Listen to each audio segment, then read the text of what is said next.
Stem cell fasting ini fasting yang agak lanjut, yang prolong fasting, extended fasting, jadi fasting yang panjang. Jadi stem cell fasting adalah fasting yang panjang sekali yang pernah kami lakukan tahun lalu. Kami lakukan beberapa waktu, cukup lama, cukup banyak ya. Tapi sekarang saya sedang melakukan tidak yang panjang tapi yang 1 meal a day. Puasa ini sudah kami lakukan kurang lebih 5 tahun yang lalu. Jadi selama 5 tahun nonstop puasa. Puasa aja jadi menjadi sebuah lifestyle ya.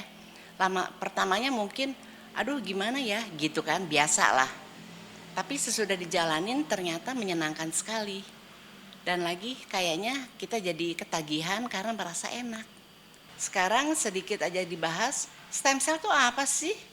Stem cell adalah sel induk atau sel punca dan dianggap sel ajaib karena dapat berubah menjadi sel apapun dalam tubuh kita. Di dalam tubuh kita ini ada begitu banyak jenis sel, sel otak, sel hati, sel jantung, sel usus, sel tulang, bahkan sel imun. Jadi itu semua berupa sel yang berasal dari mana? Dari stem cell. Stem cell itu nanti dia belum ada indikasi ya, dia mau jadi apa. Nanti misalkan tulang kita patah, nah dia akan memperbaiki tulang yang patah itu, gitu ya. Sehingga stem cell itu merupakan harapan besar bagi dunia kedokteran modern saat ini. Walaupun masih tetap penelitian. Jadi kita juga nggak bisa pasti sembuh nggak dok? Nggak ada yang berani jamin. Jadi coba aja. Tapi harganya sudah ratusan juta per 1 kali treatment. Nah, stem cell ini ada di mana? Ada di dalam tubuh kita semua. Stem cell berkurang secara kuantitas dan kualitas seiring dengan berjalannya waktu serta penuaan, sehingga kita sering menjadi sakit karena sel-sel yang rusak tidak mudah digantikan. Karena dia semakin menurun, jadi dia nggak bisa digantikan. Nah, rusaknya karena apa nanti kita bahas. Stem cell diteliti oleh para ahli, para dokter spesialis, para profesor di laboratorium canggih, steril, dan sangat rumit.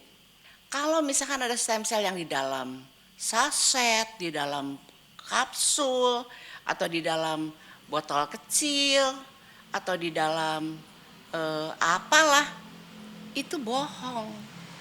Karena stem cell ini benda hidup yang gak bisa dibawa sembarangan. Dia harus dilakukan di dalam laboratorium. Laboratoriumnya ditentukan oleh Menteri Kesehatan. Saat ini laboratoriumnya 12 ya yang sudah ditentukan di Indonesia. Dan harus berasal dari manusia yang bersangkutan yang paling aman. Paling bahaya kalau berasal dari binatang. Seorang dokter ahli stem cell Indonesia ya, itu ahli udah gak diragukan. Punya pasien satu, pasiennya itu stem cell di Jerman apa di mana, di luar negeri pokoknya. Ternyata salah, langsung bersisik kayak ular. Jijik banget kan. Dan bayarnya udah mahal sekali. Nah kebetulan dia bisa menghubungi dokter yang melakukan stem cell itu, ternyata dari binatang. Iya, jadi ngambil selnya itu bisa dari binatang, bisa dari buah-buahan, bisa dari manusia. Terus manusia itu bisa manusianya sendiri, misalkan saya mau terapi stem cell dari saya punya stem cell. Bisa, atau bisa juga dari mana nggak tahu. Ya kalau udah ada di dalam serbuk ya kita nggak tahu dari mana. Jadi teman-teman hati-hati dengan terapi stem cell. Sangat berbahaya. Jadi jangan kita berharap terlalu tinggi ya bahwa kita bisa melakukan itu. Nah, yang dibahas saat ini adalah bagaimana mengaktifasi stem cell dalam tubuh kita untuk menjaga kesehatan. Yang kita bisa kasih stem cell ini kita upayakan, kita perbaiki, kita tingkatkan. Ternyata bisa dan aman. Walaupun mungkin hasilnya nggak sejos yang disuntik itu ya, yang miliar-miliar harganya itu ya. Tapi yang penting bisa. Nah, kalau memang bisa, kenapa enggak kita lakukan? Makanya hari ini saya bahas ya. Oke. Tapi stem cell sangat mahal dan sulit terjangkau oleh awam. Di lain pihak, penyakit-penyakit degeneratif yang sulit disembuhkan begitu membawa penderitaan yang sangat hebat dan semakin merajalela. Jadi dengan penyakit yang semakin hari semakin mengerikan, kanker itu katanya kanker yang jarang, misalkan sekarang kanker jarang, nanti 5 tahun lagi kanker jarang itu udah nggak jarang lagi, udah banyak yang menderita. Seperti itu katanya beritanya. Jadi begitu cepatnya. Nah ini semua dari mana sih penyebabnya? Gaya hidup kita yang salah. Kita gaya hidup kita yang begitu manja sekali ya. Nah perlu self healing dengan mengupayakan kemampuan yang terjangkau untuk setiap orang. Jadi kita di dalam tubuh kita punya self healing.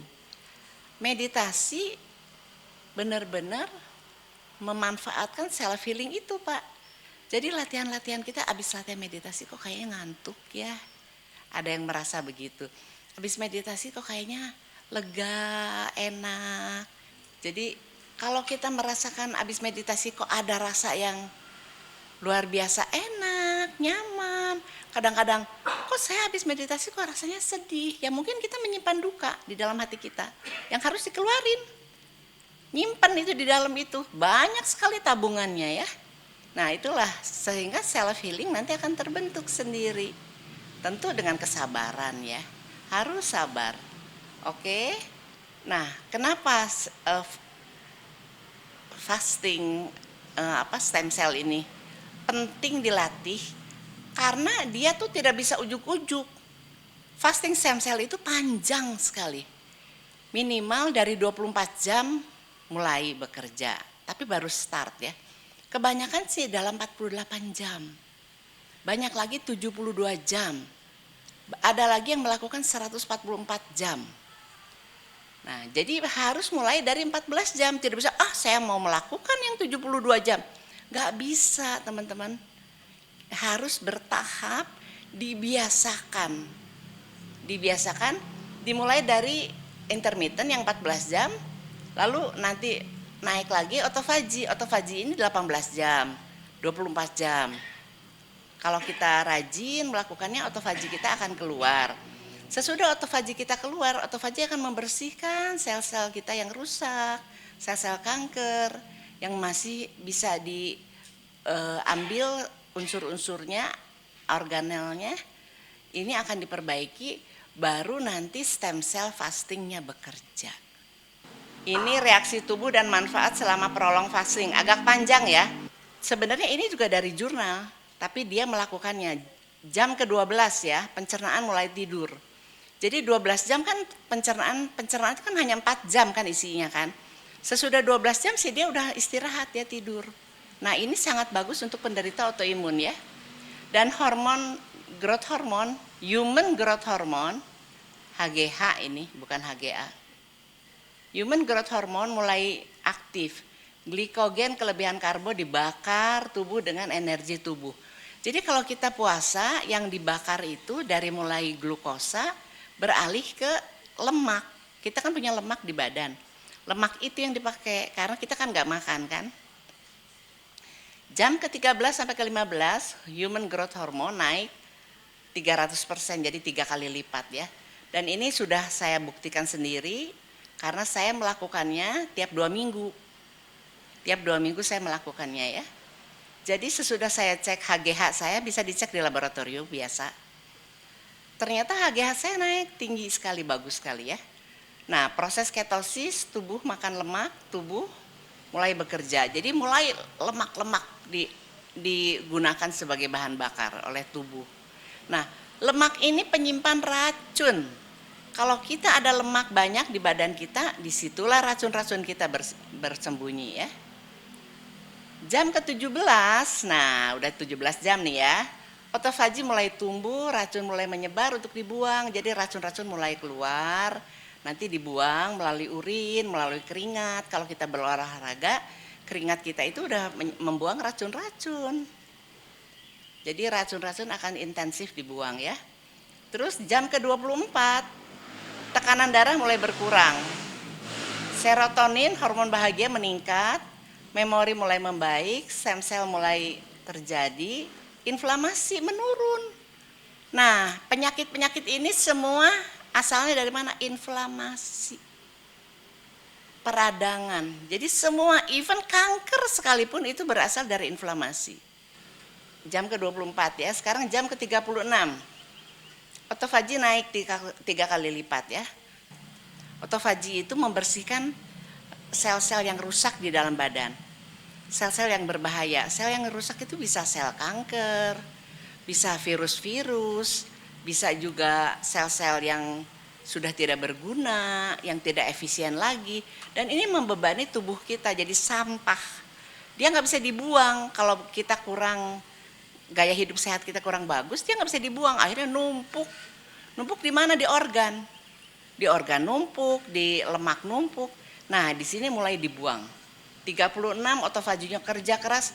Otofagi itu ibaratnya kayak sapu raksasa. Otofagi naik 3 kali lipat. GABA atau happy hormone yang menghilangkan kecemasan dan susah tidur naik dan meningkat kemampuan berpikir. Ini hormon-hormonnya semua keluar ya. 36 jam berarti 1,5 hari. Kemudian 48 jam, 2 hari berarti. Imun sistemnya di reset. Kita punya imun sistem kita ini kacau balau. Orang yang autoimun itu imun sistemnya kacau. Langsung di reset. Karena dia istirahat, tidak bekerja, tidak kemasukan racun, tidak kemasukan pestisida. Jadi di reset ya. Otofagi naik lagi 30%. Glikogen dihabiskan oleh tubuh. Orang-orang yang sakit gula sembuh sendiri. HGH naik lagi 5 kali lipat. Yang 5 kali lipat ini yang muda ya. Kalau yang berumur biasanya nggak setinggi ini. Kemudian jam ke-54 insulin turun sampai terendah. Jadi insulin kita ini tinggi karena kita keseringan nyemil, bolak-balik gorengan, bolak-balik kerupuk-keripik. Akhirnya naik terus insulinnya. Nah, insulin kita turun, reda ya. Ini yang menyembuhkan diabetes ya. Otofaginya menjadi maksimum di 72 jam. Dopamin, kewaspadaan dan fokus, motivasi direkalibrasi sehingga sangat bahagia. Depresi, frustasi dan gangguan kejiwaan hilang sehingga hal-hal baru dapat diterima. Regenerasi imunitas, reset. Jadi imunitas kita di reset. Teman-teman, ini yang terjadi kalau kita melakukan puasa panjang. Tapi sekali lagi tidak dadakan. Dan tidak bisa mendadak, sekarang saya udah intermittent fasting seminggu, besok saya mau stem cell. Nggak boleh ya. Pelan-pelan. Oke? Nah, stem cell fasting antara 24 sampai 27 jam bermanfaat untuk menyembuhkan penyakit yang sulit diatasi. Bahkan kedokteran barat pun tidak bisa menjamin. Ini juga udah termasuk panjang ya. Jadi mungkin dicobanya dari ini. 24 jam, 27 jam. Coba dulu ya. Tahapan yang bisa dilakukan, mulailah dengan intermittent fasting yang biasa sehingga terjadi hybrid. Jadi badan kita ini bisa hybrid. Bisa pakai glukosa, bisa pakai lemak. Nah, cuman yang lemak ini nggak dipakai. Padahal waktu kita di dalam perut, waktu kita lahir, waktu anak ASI eksklusif, dia pakai lemak, dia tidak pakai gula sama sekali. Nah, gara-gara dikasih susu formula, gula melulu itu langsung berubah. Jadilah kita kegilaan sama gula, jadi dia kecanduan sama gula. Gara-gara dikasih susu formula. Susu formula ini yang bahaya sekali ya. Nah, mulai dengan intermittent fasting biasa sehingga terjadi hybrid. Badan kita mengolah bahan bakar dari glukos, tapi juga dari lemak dan keton. Jadi bisa lemak, bisa karbo. Dua-duanya jalan, hybrid ya.